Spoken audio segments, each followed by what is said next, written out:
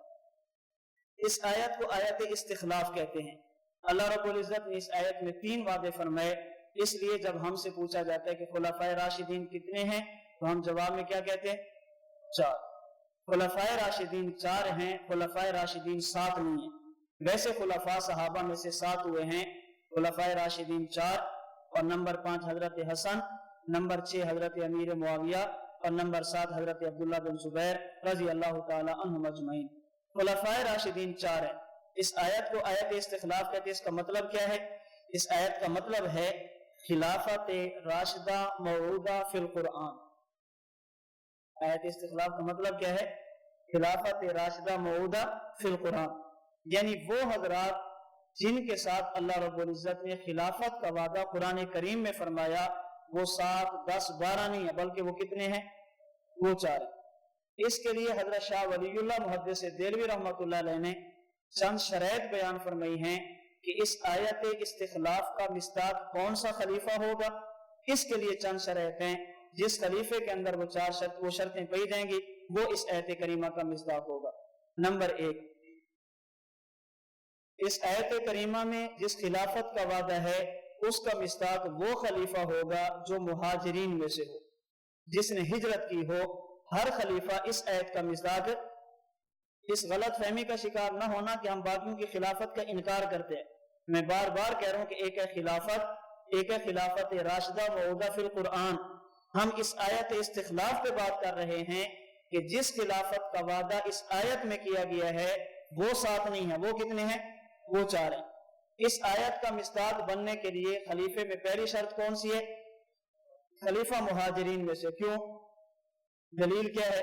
فرماتے اس لیے اللہ رب العزت نے اسی طرح کی خلافت کا وعدہ ایک اور جگہ پر بھی فرمایا ہے۔ وہ سورۃ الحج کی آیت ہے جسے آیت تمکین کہتے ہیں۔ الذین ان مکناہم فی الارض اقاموا الصلاۃ وآتوا الزکاۃ وامروا بالمعروف ونہوا عن المنکر۔ اس آیت میں بھی اللہ نے خلافت کا وعدہ فرمایا ہے، لیکن خلافت کا وعدہ کرنے سے پہلے فرمایا الذین اخرجوا من دیارہم بغیر حق الا ان یقولوا ربنا اللہ۔ اللہ ان سے خلافت کا وعدہ اس لیے فرما رہے ہیں کہ ان کو بغیر کسی جرم کے محض کلمہ پڑھنے کی وجہ سے اپنے گھر سے نکالا گیا۔ تو چونکہ اللہ رب العزت نے خلافت کا وعدہ بعد میں فرمایا، پہلے ان کے ایک اہم عمل ہجرت کا تذکرہ فرمایا، اس لیے اس آیت کریمہ میں خلیفہ کا مصداق وہ ہوگا جو کیا ہو؟ اور خلفائے 7 میں سے یہ 4 ہیں جنہوں نے مکہ سے مدینہ کی طرف ہجرت کی ہے۔ حضرت ابو بکر، حضرت عمر، حضرت عثمان، حضرت علی۔ مہاجرین میں سے حضرت امیر معاویہ بھی نہیں ہے، حضرت حسن بھی نہیں ہے، اور حضرت عبداللہ بن زبیر بھی نہیں ہے۔ اس لیے ہم ان کی خلافت کو خلافت عادلہ تو کہتے ہیں، لیکن خلافت راشدہ موعودہ فی القرآن میں وہ داخل نہیں ہے۔ نمبر 2، دوسری شرط، خلیفہ وہ ہونا چاہیے جو بدری صحابہ میں سے ہو۔ اس آیت کریمہ میں جس خلافت کا وعدہ ہے اس کا مصداق کون سا خلیفہ ہوگا؟ جو بدری ہو۔ کیوں؟ اس لیے کہ اللہ رب العزت نے ان بدری صحابہ کو باقیوں پر فضیلت عطا فرمائی ہے، اور خلفائے 7 میں سے یہ 4 بدری ہیں، 7 کے 7 بدری نہیں ہیں۔ اس لیے خلافت کے اس آیت میں جس خلافت کا وعدہ ہے اس کے مصداق بننے کے لیے خلیفے کا کیا ہونا ضروری ہے؟ بدری ہونا ضروری ہے۔ شاید بات آگے میرے ذہن میں نہ رہے، یہاں آگے میں بات کرتا ہوں۔ اللہ رب العزت نے دنیا میں اپنی نمائندگی کے لیے انبیاء کا انتخاب فرمایا، اور نبی کریم صلی اللہ علیہ وسلم کی نمائندگی کے لیے اللہ رب العزت نے صحابہ کرام رضی اللہ تعالی عنہم اجمعین کا انتخاب فرمایا، جسے بیان کرتے ہوئے اللہ کے نبی نے فرمایا ان اللہ اختارنی واختار علی اصحابی۔ اللہ نے نبوت کے لیے مجھ محمد کا انتخاب فرمایا، اور میرا ساتھ دینے کے لیے اللہ نے میرے صحابہ کا انتخاب فرمایا۔ اللہ رب العزت کے نمائندے جنہیں نبی کہتے ہیں، رسول کہتے ہیں، انبیاء، ان کی تعداد 1,24,000 ہے، اور حضور علیہ الصلوۃ والسلام کے نمائندے جنہیں صحابہ کہتے ہیں ان کی تعداد بھی 1,24,000 ہے۔ انبیاء کرام علیہ الصلوۃ والسلام میں سے 313 وہ ہیں جنہیں رسول کہتے ہیں، ان کو باقیوں پر فضیلت حاصل ہے۔ 1,24,000 صحابہ میں سے 313 بدری صحابہ ہیں، ان کو بھی باقیوں پر فضیلت حاصل ہے۔ ان 313 رسولوں میں سے اللہ نے 10 کو منتخب کیا جنہیں اولو العزم پیغمبر کہتے ہیں، ان کو باقیوں پر فضیلت حاصل ہے۔ 313 بدری اصحاب میں سے اللہ رب العزت نے 10 کا انتخاب فرمایا جنہیں عشرہ مبشرہ بالجنہ کہتے ہیں، ان کو باقیوں پر فوقیت حاصل ہے۔ ان 10 میں سے اللہ نے 4 کا انتخاب فرمایا جو نبی بھی ہیں اور صاحب کتاب بھی ہیں۔ ان 10 میں سے اللہ نے 4 کو منتخب فرمایا جو اللہ کے نبی کے صحابی بھی ہیں اور وقت کے خلیفہ بھی ہیں۔ اللہ رب العزت نے ان 4 میں سے ایک کو منتخب فرمایا اور ان کو تمام پر فضیلت عطا فرمائی، وہ ہیں جناب محمد رسول اللہ صلی اللہ علیہ وسلم۔ اللہ نے ان 4 میں سے بھی ایک کو منتخب فرمایا، ان کو تمام پر فضیلت اور فقیت عطا فرمائی، وہ تھے حضرت ابو بکر صدیق رضی اللہ تعالی عنہ۔ اللہ کے جب سارے نمائندے معراج کے رات بیت المقدس میں جمع تھے، اب مسئلہ اٹھا کہ نماز کون پڑھائے گا؟ حضرت جبریل امین نے ہاتھ پکڑا اور میں حضور جہاں آپ موجود ہوں وہاں مصلی امامت پہ کوئی اور نہیں جا سکتا۔ اللہ کے نبی کے صحابہ موجود تھے، نماز کون پڑھائے گا؟ فرمایا کہ جہاں پہ ابو بکر صدیق موجود ہو وہاں پہ بھی مصلی امامت پہ کوئی اور نہیں جا سکتا۔ بیت المقدس میں انبیاء کا امام حضور کو بنایا گیا، بنانے والے جبریل امین تھے، اور مسجد نبوی میں صدیق اکبر کو صحابہ کا امام بنایا گیا، بنانے والے رسول اللہ صلی اللہ علیہ وسلم تھے۔ حضرت جبریل امین اپنی مرضی سے کسی کو امام منتخب نہیں فرما سکتے جب تک اللہ کا حکم نہ ہو۔ حضور علیہ الصلوۃ والسلام بھی اپنی مرضی سے کسی کو امام منتخب نہیں فرما سکتے جب تک اللہ کا حکم نہ ہو۔ اب ہم کہہ سکتے ہیں حضور امام الانبیاء بنے، یہ بھی انتخاب خدا تھا، اگرچہ بتانے والے جبریل تھے، لیکن جبریل اپنی طرف سے بات نہیں کرتے جب تک اللہ نہ فرمائے، کیونکہ ہمارا ایمان اور عقیدہ ہے کہ مصطفیٰ ہرگز نہ گفت تا نہ گفتے جبرائیل، جبرائیل ہم نہ گفتے تا نہ گفتے کردگار۔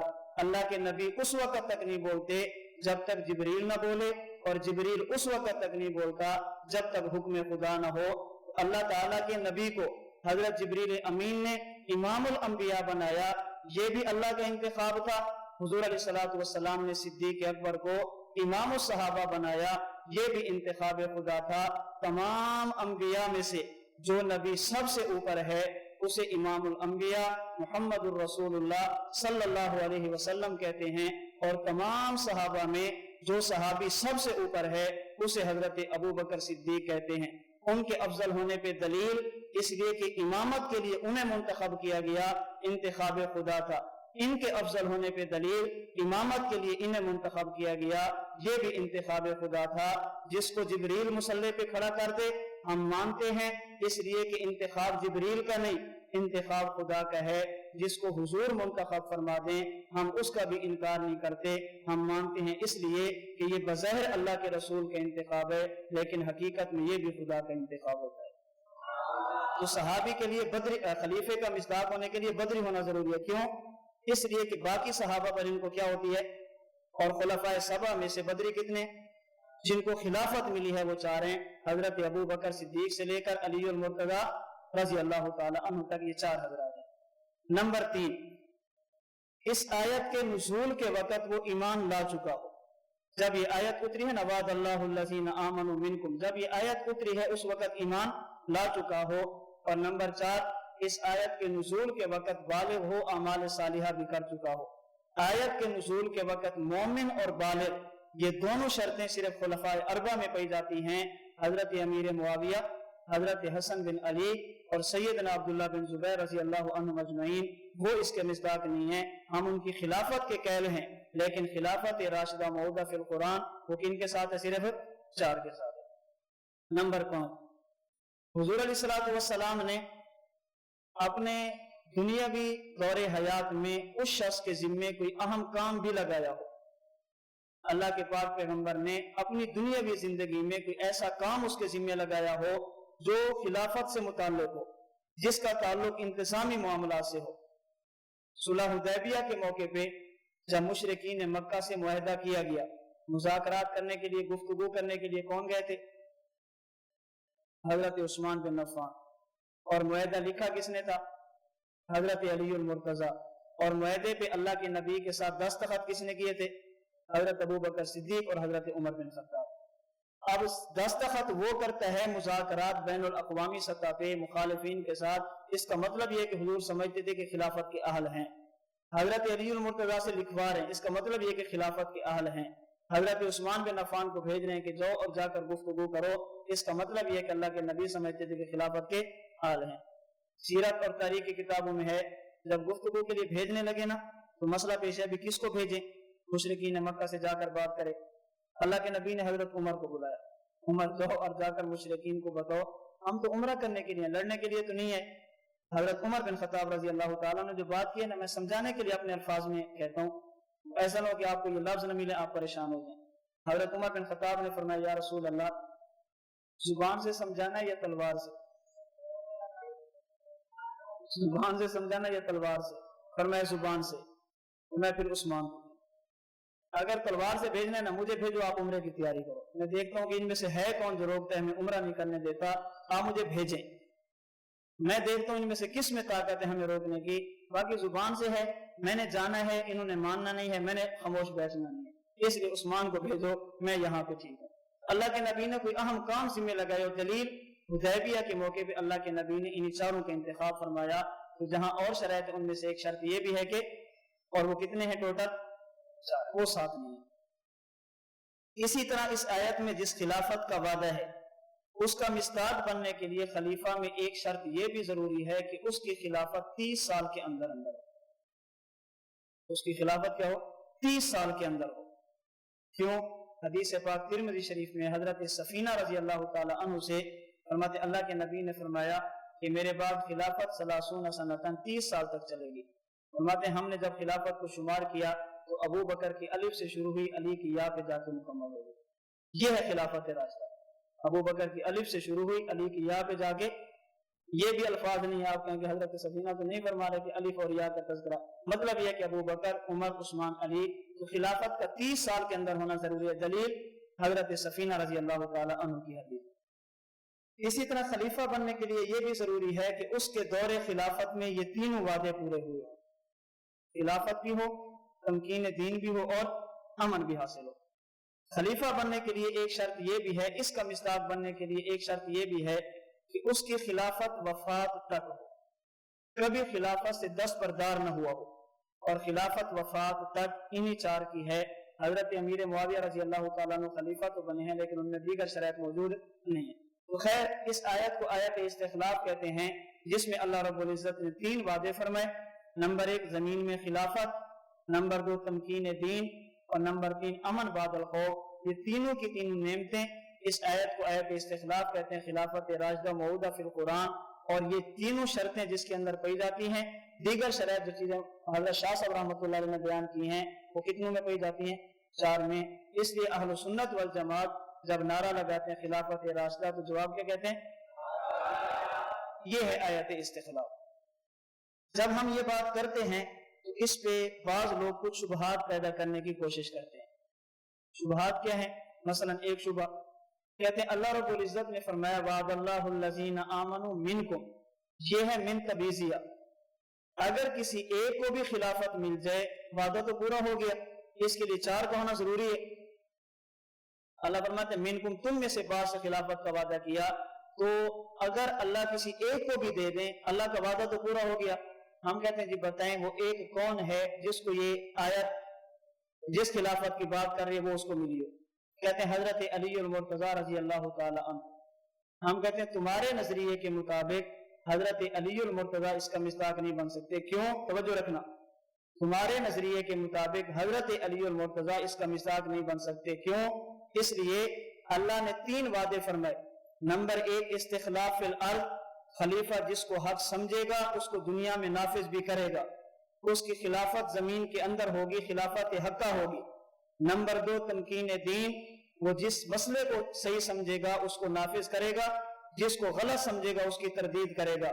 نمبر 3 وَلَيُبَدِّلَنَّهُم مِّن بَعْدِ خَوْفِهِمْ أَمْنًا، ان کی زندگی امن والی ہوگی، ان کی زندگی خوف والی نہیں ہوگی۔ اللہ نے 3 وعدے فرمائے۔ ہم آپ سے پوچھتے ہیں حضرت علی المرتضیٰ کو استخلاف فی الارض تھا؟ کہتے ہیں جی تھا۔ ہم کہتے ہیں جو کام علی نے کیے وہ ٹھیک تھے؟ کہتے ہیں نہیں ٹھیک نہیں تھے، بہت سارے کام ایسے تھے